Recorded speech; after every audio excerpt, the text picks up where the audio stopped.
레위기 25장 23절에서 55절까지입니다. 저희 지난주에 봤었던 25장의 1절에서 22절까지의 말씀은 안식년 그리고 희년에 대해서 알려주셨습니다.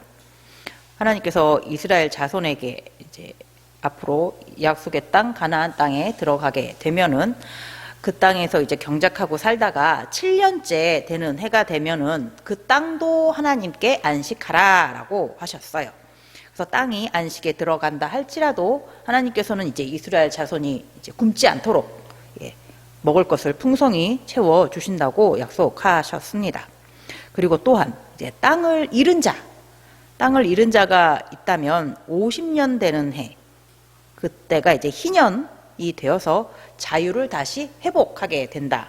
종에서 자유를 얻게 된다. 회복하게 된다라고 하셨습니다.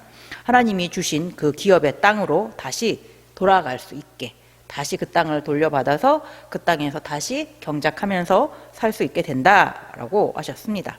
하나님은 그렇게 하나님의 말씀을 지키는 자, 하나님의 자녀를 항상 이제 안전하게 지켜주시고 또 풍성히 필요한 것들을 채워 주십니다. 항상 하나님 안에 거하시는, 하나님의 말씀 안에 거하시는 우리 모두가 되기를 바랍니다. 그리고 오늘 말씀은 23절에서부터 55절까지의 말씀은 희년의 말씀이 좀 이어지고 있어요. 그리고 기업 물을 자 들어보셨죠? 그 기업 물을 자에 대해서 이제 알려주십니다. 23절에 이렇게 말씀을 시작해 주십니다. 토지를 영구히 팔지 말 것은 토지는 다 내 것임이니라.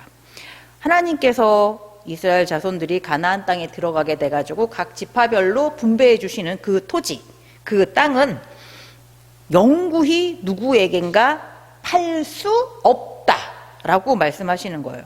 왜냐하면 토지는 누구의 것이다 라고요? 하나님의 것이다 라고 하십니다. 그렇죠. 천지 만물을 다 창조하신 분이 하나님이시잖아요. 그렇죠? 그러니까 이 세상에 있는 모든 땅, 토지는 그 주인은 그것을 만드신 분, 하나님의 것이죠. 그러니까 하나님의 것인 이 땅을 하나님께서 분배해줘 가지고 너가 이것을 경작해라 라고 하신 그 땅을 내 거다 라고 생각하고서 이것을 서로 돈 주고 사고 팔고 그렇게 할 수 없다라고 하시는 거예요. 그러면서 너희는 나와 같이 거류하는 나그네 아니면 동거하는 사람처럼 그렇게 생각해야지 된다. 그런 신분이다 라고 생각을 해야지 된다 라고 말씀해 주십니다. 내가 분배해 준 땅이라 할지라도 너희가 그 땅의 영원한 소유주는 아니다 라고 말씀을 하십니다.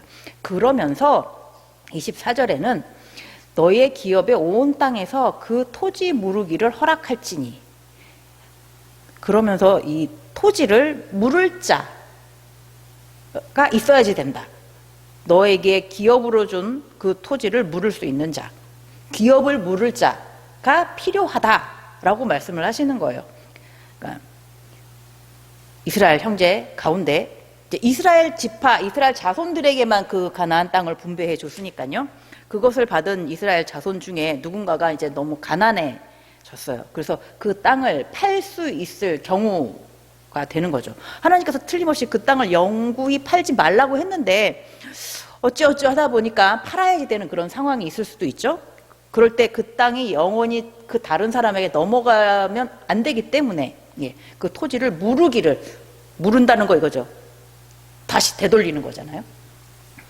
그거를 할 수 있는 누군가가 있어야지 된다라고 말씀해 주시는 거예요. 이 기업 물을 자라는 이 말이 히브리어로는 고엘이랍니다. 도로 다시 산다. 돈을 주고서 구제한다. 이런 의미가 있습니다. 사람이어야지 되는 거예요. 그러니까 가까운 친척이 이렇게 땅을 잃었을 때 그것을 돈 주고 다시 찾아올 수 있는 사람. 그러니까 친족 구원자. 이렇게 표현할 수도 있습니다. 그래서 오늘 말씀에서 이렇게 알려주세요. 만약 이스라엘 자손 중에 어떤 형제가 너무 가난해가지고 하나님께서 분배해 주신 그 땅을 돈 받고 팔았어요. 그러면 가까운 친척 중에서 가까운 순위별로 나가는 거예요. 제일 먼저 가까운 사람, 그 다음 가까운 사람, 그 다음 가까운 사람, 이렇게 제일 가까운 친족이 기업 물을 자가 되어요. 그래서 이 사람이 그 가난한 그 형제의 땅을 내가 내 돈 주고서 사서 그 가난한 형제한테 다시 이렇게 주는 거. 그 사람이 다시 그 땅을 경작할 수 있도록 이렇게 하는 게 기업 물을 자입니다. 근데 만약에 그럴 수 없을 수도 있잖아요. 그렇게 경제적으로 여유 있는 이런 친족이 없을 수도 있겠죠. 이제 그러면 이제 좀 시간은 지나겠죠. 근데 내가 다시 열심히 일을 해가지고 내가 다시 돈을 모아서 내 땅을 다시 살 수도 있어요. 내가 돈을 다시 모아가지고 판 그 사람한테 가가지고 내 땅 다시 사겠습니다 했을 때 그 사람은 싫어, 안 팔어, 이게 안 된다라는 거예요. 그 사람은 팔아야지 돼요. 그렇게 할 수 있게 해주시는 거예요. 내가 다시 부유하게 되어서 힘을 얻으면 내 땅을 다시 살 수 있습니다. 근데 솔직히 그 땅을 살 만큼 돈을 못 벌 수도 있잖아요, 다시. 그러면 하나님께서 주신 은혜의 그 시간이 있죠. 희년이 되면 다시 나의 땅으로 돌아옵니다. 하나님께서 희년에 그 땅을 다시 돌려받을 수 있게 해주십니다. 50년까지 그 땅을 돌려받지 못하는 것보다는 빨리 다시 돌려받을 수 있는 것이 더 큰 은혜겠죠. 하지만 형편이 너무너무 어려운 사람한테는 정말 희년이 되어서 하나님께서 그 땅을 다시 돌려받게 해주시는 건 정말 큰 은혜입니다.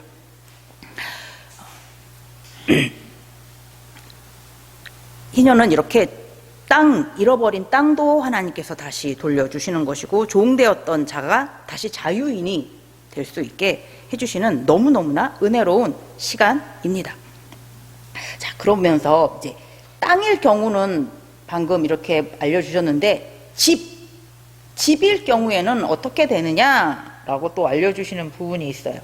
29절에서부터 31절까지는 이제 집의 경우인데 집을 팔았을 경우인데요. 성벽, 큰 성, 사람들이 이렇게 요즘으로 말하면 도시 그런 느낌이겠죠? 이렇게 성벽이 있는 그런 성읍에서 집을 가지고 있었어요. 근데 이 사람이 이제 형편이 어려워서 이 집을 팔았습니다. 그럴 경우에 그 집을 다시 돌려받을 수 있는, 물을 수 있는 경우는 1년 안에 해결을 해야지 돼요. 1년 안에는 그 사람이 내 집을 사간 사람한테 나 집 다시 살게요 하면은 그 사람은 무조건 팔아야지 되는 거예요. 근데 만약에 1년이 지나버렸어요. 그러면 성읍 안에 있는 집은 가서 다시 살 수가 없대요. 희년이 되어서도 돌려받지 못한다고 하십니다. 그런데 성벽 바깥에 있는 집은 그것은 아까 위에서 봤었던 토지, 땅 이것과 같은 의미로 보셔서 그것은 항상 다시 물을 수가 있습니다. 기업 물을 자가 가가지고 물러올 수도 있고 내가 여유가 되어가지고 다시 물러올 수도 있고 만약에 그렇게 형편이 안 되면 이제 희년이 되면은 돌려받을 수 있고요. 집의 경우에는 약간 차이가 있죠. 그러면서 레위인의 경우에 대해서도 알려주시는데 32절에서 34절의 경우에 보면은 레위인이 가지고 있는 소유에 대해서 알려주세요. 레위인이 이제 성읍에 집을 가지고 있으면 그것을 이제 형편이 어려워서 이제 팔았습니다. 레위인이. 그러면 아까는 집은 1년 안에 성읍 안에 성벽에 있는 성읍 안에 있는 집은 1년 안에 다시 찾아와야 된다고 했잖아요. 그런데 레위인의 경우에는 그 기한이 없습니다. 항상 언제든지 가가지고 다시 물러올 수 있어요. 기업 물을 자가 가가지고 물러올 수도 있고 내가 형편이 좋아져서 다시 물러올 수도 있고요. 물르지 못한 경우라면 이제 희년이 되면 다시 돌려받게 됩니다. 그리고 레위인이 가지고 있는 집 중에 성읍 바깥에 있는 그런 집이라면 그것은 영원히 레위인의 소유입니다. 그러니까 이거는 사고팔고가 아예 되지 않는 거예요. 하나님께서 처음부터 팔 수 없다라고 말씀해 주십니다. 왜냐하면 레위인은 다른 이스라엘 지파 사람들보다 조금 특별한 경우에 있기 때문이죠. 민수기 1장 50절에서 51절을 보면은 그들에게 증거의 성막과 그 모든 기구와 그 모든 부속품을 관리하게 하자. 그들은 그 성막과 그 모든 기구를 운반하며 거기서 봉사하며 성막 주위에 진을 칠지며 성막을 운반할 때에는 레위인이 그것을 걷고 성막을 세울 때에는 레위인이 그것을 세울 것이요 외인이 가까이 오면 죽을지며. 예. 하나님께서 성막을 걷는 거, 성막을 운반하는 거, 성막을 다시 세우는 거, 그 성막에 들어가 있는 모든 봉사일을 해야지 될 손 가는 그 모든 일은 다 누가 할 수 있다? 레위인만이 할 수 있다. 다른 지파 사람들은 하면 죽는다까지 말씀을 해주셨어요. 그러니까 레위인은 하나님의 일을 하는 그런 지파이기 때문에 하나님께서 레위인은 다른 지파와는 다르게 이 토지나 집에 대해서도 조금 특별하게 말씀을 해 주십니다. 그래서 이 레위 지파가 받는 분배받은 땅은 하나님께서 이스라엘 다른 지파들에게 나누어 주셨던 그 부분에서 그들의 목 중에서 다시 그들의 목 중에서 다시 레위 지파에게 가는 거예요. 그러니까 레위 지파 사람들은 그러니까 각 지파 사람들과 같이 이렇게 흩어져 가지고 사는 거죠.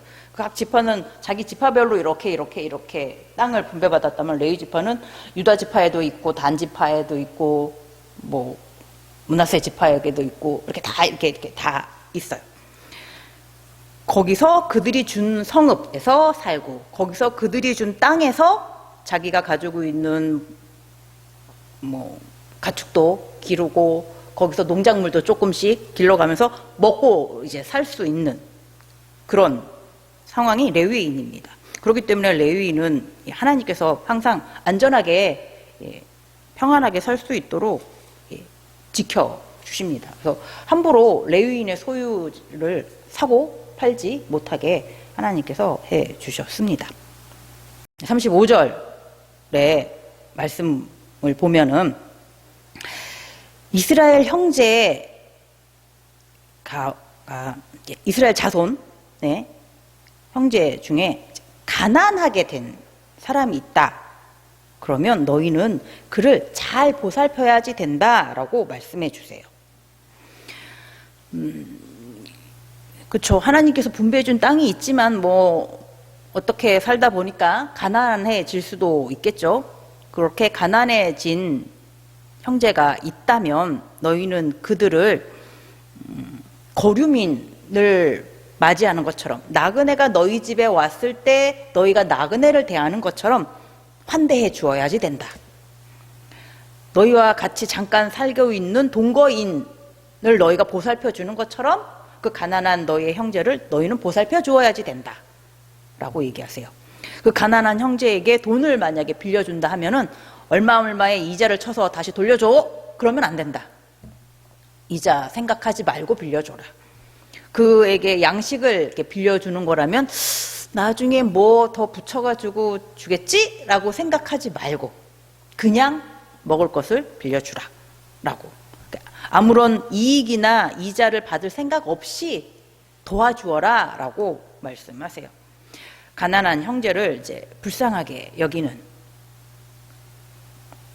그런 마음을 가지고 있으라. 그러니까 그들을 내가 어떤 이자를 더 받을 수 있는 나에게 어떤 이익을 더 얻을 수 있는 기회를 수단으로 생각하지 말아라. 그들을 진짜 진심에서 우러나는 긍휼히 여기는 마음으로 그들을 보살펴 주라 라고 하나님 말씀하십니다. 하나님은 그렇게 이스라엘 자손들끼리 서로 사랑하며 살기를 원하십니다. 하나님은 네 이웃을 사랑하기를 네 자신과 같이 하라라고 말씀을 해 주셨죠. 모든 부모님들이 서로 형제 자매들끼리 서로 아끼고 사랑하면서 사는 것을 제일 좋아하시잖아요. 그러니까 하나님도 형제들 간에, 이스라엘 자손들 간에 서로 돌보면서 부족한 부분들을 기꺼이 보살펴 주면서 그렇게 사랑하면서 사는 모습을 보시기 원하신다고 하십니다. 성도는 아브라함의 자손이죠. 믿음의 조상인 아브라함의 자손입니다. 그러니까 믿음 안에서 성도는 다 형제, 자매, 남매 이렇게 됩니다. 그리고 예수 그리스도 안에서는 한 지체입니다. 그러기에 저희가 서로 보살피면서 도와가면서 그렇게 아끼면서 사랑하면서 살아가는 모습을 하나님께서는 가장 기뻐하시리라 믿습니다. 항상 서로 부족한 부분을 챙겨주시면서 보듬어 주시면서 그렇게 서로를 아끼는 형제 자매가 되시기를 바랍니다. 그런데 이제 가난한 형제가 종이 될 경우가 생겼습니다. 39절에서 46절까지는 이스라엘 자손이 가난하게 되어가지고 이제 더 이상은 이제 힘겹기 때문에 누군가에게 돈을 팔려서 이제 종이 되어는 상황까지 갔을 경우입니다. 그랬을 때 이스라엘 자손은 또 다른 이스라엘 자손을 형식적으로는 돈으로 샀어요. 하지만 실제적으로는 그 사람을 종으로 대하지 말아라 라고 하시는 거예요. 39절과 40절을 읽어보면 너와 함께 있는 네 형제가 가난하게 되어 네게 몸이 팔리거든 너는 그를 종으로 부리지 말고 돈에 팔았어요. 돈에 샀어요. 그러면 종이죠. 그러니까 이거는 형식적으로 보면 당연히 종이에요. 하지만 품꾼이나 동거인과 같이 함께 있게 하여 희년까지 너를 섬기게 하라. 형식적으로는 돈이 거래가 된 거니까 확실히 종이지만 너는 종처럼 그 같은 이스라엘 자손을 형제를 대우하지 말아라. 품꾼처럼 대우해라. 차라리 동거인처럼 대우하라. 품꾼은 그렇잖아요. 이렇게 돈을 줘야지 되는 거잖아요. 대가를. 이 사람이 어떤 일을 했을 때 거기에 합당한 만큼의 양의 돈을 내가 주는 거잖아요. 근데 종은 그런 거 안 주잖아요. 그리고 품꾼은 어떤 일, 꼭 해야지 될 일, 그 일만을 그 사람은 하는 거죠. 근데 종은 이것도 해, 저것도 해, 저것도 해, 저것도 해. 뭐 힘든 일, 어려운 일, 막 험한 일 뭐 다 시킬 수 있는 거잖아요. 그리고 품꾼은 내가 마음에 안 든다고 해가지고 그 사람을 다른 사람에게 돈 받고 팔 수는 없잖아요. 하지만 종은 아니잖아요. 종은 돈 받고 팔 수도 있잖아요. 그러니까 품꾼과 종은 완전히 달라요. 그렇죠? 그래서 하나님께서 그렇게 말씀하시는 거예요. 만약에 가난한 너희 형제가 있다면 너희가 그를 돈으로 샀다 할지라도 정말 그를 종으로 대우하면 안 된다. 품꾼으로 대우해 주어야 된다. 동거인처럼 대우해 주어야지 된다. 그리고 희년이 되면 다시 놓아주어라. 자유인으로 살 수 있도록 놓아주어라. 너희가 정말 계속 같이 데리고 살 수 있는 종을 원한다면 이방인 중에서 그런 종을 삼아서 너희의 소유로 삼아라 라고 말씀해 주십니다. 그러면서 42절에 그들은 내가 애굽 땅에서 인도하여 낸 내 종들이니 종으로 팔지 말 것이라. 하나님께서 이스라엘 자손을 애굽에 종되었던 상황에서 구원해 주셨습니다. 종으로 있었을 때 그 고통받는 소리를 들으시고 긍휼히 여기셔서 구원해 주셨어요. 그 하나님의 마음을 안다면 그 이스라엘 자손을 다시 종으로 삼으면 안 된다 라고 하시는 거예요. 내가 너희를 종에서 구원해 냈는데 너희는 다시 너희를 종으로 만드는, 그러면 정말 하나님의 은혜를 가볍게 여기는 것이 되는 거죠.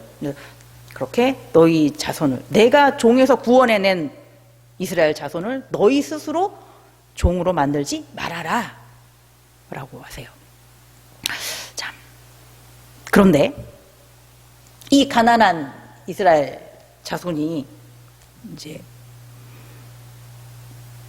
이스라엘 자손이 아닌 다른 사람, 이스라엘 자손과 같이 살고 있는 어떤 거류민이나 어떤 동거인이 아주 그냥 부유해요. 그 사람의 종이 됐을 경우에 대해서 이제 알려주십니다. 하나님께서는 그 이스라엘 자손에게는 속량받을 권리를 주셨어요.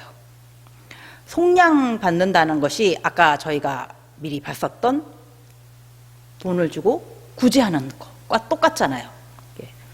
도로 사는 것, 그것과 똑같은 거예요. 고엘, 그 기업 물을 자, 그것과 같은 의미입니다. 속량받을 수 있는 거예요. 사람이라 할지라도, 돈에 팔렸다 할지라도 다시 속량받을 수 있습니다. 기업 물을 자가 나를 속량해주면 되는 거예요.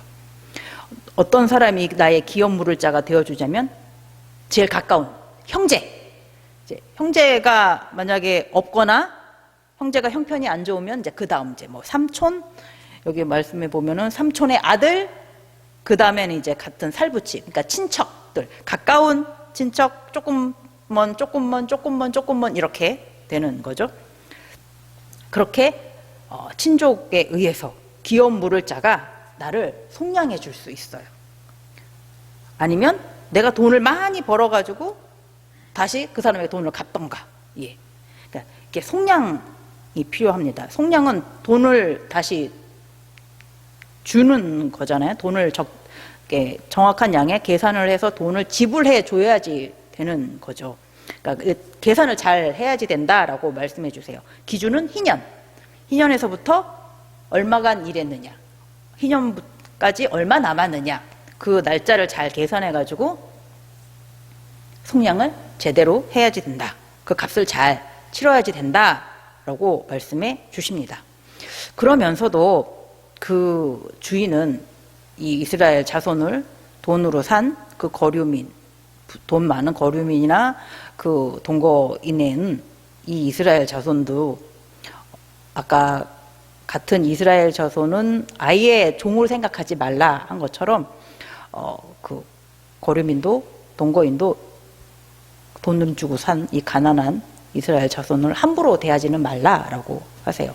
53절에 보면 주인은 그를 매년의 삭군과 같이 여기고 내 목전에서 엄하게 부리지 말지니라. 너무 함부로 대하지 말라라고 하세요. 그리고 나중에 희년에 다시 자유를 주어야 됩니다. 하나님의 소유이기 때문입니다. 그래서 함부로 종 부리듯 종과 똑같이 대우하지 말라라고 하세요. 출애굽기 19장 5절 보면은 세계가 다 내게 속하였나니 너희가 내 말을 잘 듣고 내 언약을 지키면 너희는 모든 민족 중에서 내 소유가 되겠고, 하나님과 이스라엘 자손들이 언약을 맺었을 때의 말씀입니다. 이스라엘 자손은 하나님의 소유, 하나님의 백성이 되었습니다. 그렇기 때문에 이스라엘 자손은 다른 사람의 소유가 될 수가 없는 거예요. 55절에 하나님께서 이스라엘 자손은 나의 종들이 됨이라. 이스라엘 자손은 나의 소유다라고 말씀하세요.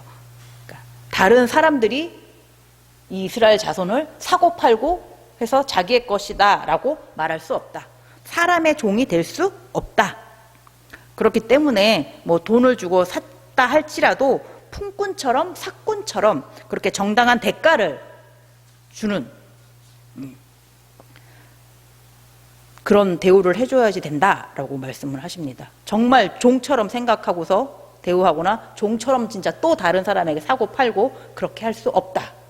희년이 되면 다시 자유로 회복시켜 주어야지 된다라고 말씀하십니다. 토지도 땅도 하나님의 소유입니다. 이스라엘 자손은 그냥 그것을 관리하는, 그것을 경작하는 그런 이제 권리를 받은 것이죠. 그렇기 때문에 하나님께 분배받은 그 땅은 소유주는 하나님이시기 때문에 그것을 사람이 영구히 사고 파는 그런 일을 할 수가 없습니다. 하나님은 하나님의 소유가 사람들의 소유가 되기를 원하지 않으시죠.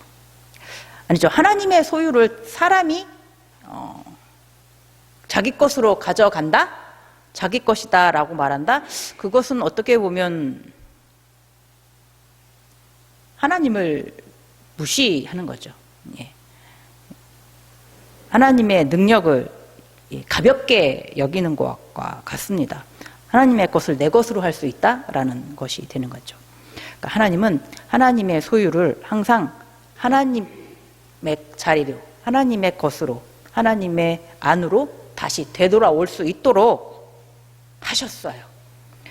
기업 물을 자도 그렇고 희년도 그렇고 하나님의 소유인 사람이 결국 하나님의 소유로 돌아오고 하나님의 소유였던 땅도 다시 하나님의 소유로 돌아오고 기업 물을 자 그 고엘의 조건을 아까 보면은요 친족이어야 됐고요 재산이 좀 넉넉해야지 돼요. 그래야지 살 수 있겠죠. 그리고 그 가난한 형제를 좀 불쌍히 여기는 마음이 있어야지 돼요. 그러니까 아유 안 됐네 하고서 내가 그 내 돈을 선뜻 들여가지고 다시 사올 수가 있죠. 이 가난한 내 형제를 불쌍히 여기는 마음이 없다면 솔직히 어떻게 선뜻 그 돈을 지불할 수가 있겠습니까? 예, 그렇게 긍휼히 여기는 마음도 있어야 됩니다. 룻기 4장 6절에 보면은요 그 기업 물을 자가 이르되 나는 내 기업에 손해가 있을까 하여 나를 위하여 물으지 못하노니 내가 물을 것을 네가 물으라 나는 물으지 못하겠노라 하는지라. 룻기 끝부분입니다. 이제 나오미의 그 토지, 나오미가 받은 게 아니죠. 남편 엘리멜렉의 앞으로 되어 있는 그 땅에 대해서 이제 기업을 물으려고 했을 때 이제 가장 가까운 친척은 이건 나한테 손해가 될 것 같아. 못하겠다. 그래서 나를 위해서 이건 내가 이 기업을 물으지 않겠다. 내 다음 친족이 물으라 라고 하는 거예요. 그 다음 친족이 바로 누구였죠? 보아스였죠. 예. 그래서 보아스가 이제 기업 물을 자가 되는 거죠. 그러니까 이렇게 나에게 손해가 될 것 같다? 그럼 나를 위해서는 나는 기업 물을 자가 되지 못하겠다라고 거부할 수도 있는 거예요. 그러니까 정말 경제적으로 진짜 여유가 있어야지 되는 거고 그리고 그 친족을 정말 불쌍히 여기는 마음이 있어야지 어느 정도 손해를 감수하고서 그 친족을 위해서 기업 물을 자가 되어줄 수 있는 겁니다. 자, 이렇게 기업 물자는 사람이어야지 되는 거죠. 친족이니까. 그리고 이제 경제적으로 넉넉해야지 되는 것이고 긍휼히 여기는 마음도 있어야지 됩니다. 자, 그렇게 생각을 해보면 저희가 죄의 종으로 매여 있는 자였을 때 우리를 구원해 주는 우리의 죄값을 물을 자의 조건을 한번 생각해 보겠습니다. 기본적으로 일단 사람, 그렇죠? 그리고 아까는 기업 물을 자는 경제적으로 넉넉해야지 된다 그러면 이 우리의 죄값을 물어줄 자는 죄가 없어야지 되겠죠. 만약에 그 사람이 죄가 있으면 자기 죄값 해결하는 것도 바쁘죠.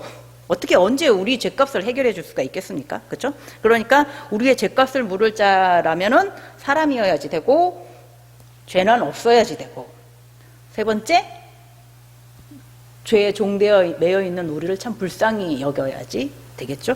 그래야지 그 사람이 우리를 위해서 무언가를 할 수가 있는 거니까요. 그 사람이 우리를 긍휼히 여기지 않는다면 내가 죄의 종으로 계속 매여 있어서 살든 말든 관심을 갖지 않을 것입니다. 예. 빌립보서를 한번 찾아보겠습니다. 빌립보서 2장 6절에서 8절의 말씀을 같이 한번 보겠습니다.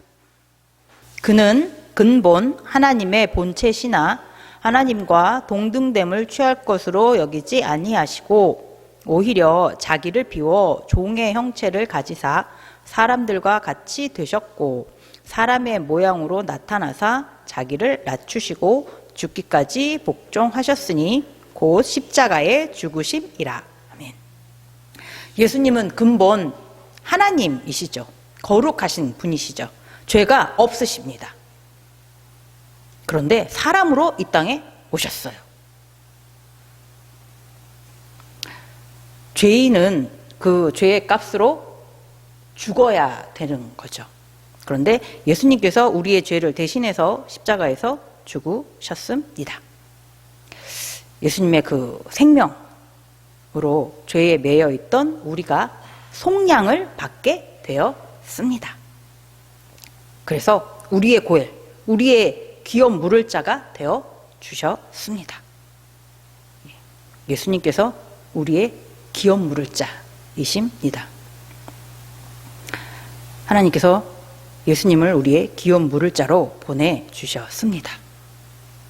그래서 우리를 하나님의 자녀, 하나님의 소유가 될 수 있도록 구원해 주셨습니다.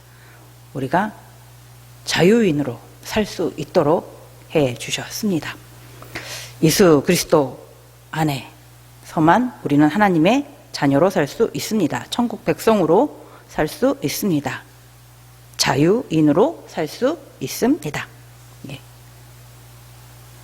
예수 그리스도 안에서 하나님이 주시는 그 희년의 기쁨을, 자유인으로서의 그 기쁨을, 그 평안을 항상 누리시는 우리 모두가 되기를 바랍니다. 기도하겠습니다.